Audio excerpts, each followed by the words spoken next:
Gusto mo rin ba gumaling sa paggamit ng sniper? Ito ang 3 settings paano lumakas sa paggamit ng sniper. Setting number 1, ang quick switch button. Pumunta ka lang sa settings at hanapin dito sa basic ang one tap weapon switch button. Ang purpose nito ay mapapadali ang pag-weapon switch mo. Alam naman natin na ang mga idol natin na sniper user ay mabilis mag-weapon switch. Makakatulong rin to sa movements mo.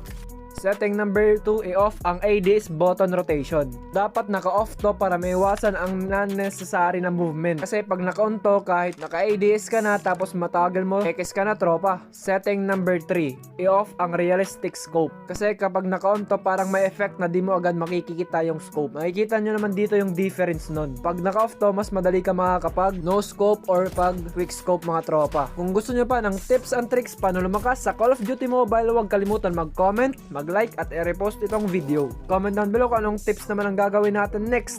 Tapos i-comment down below kung ano pa gusto nyo makita sa mga contents ko. Bye-bye!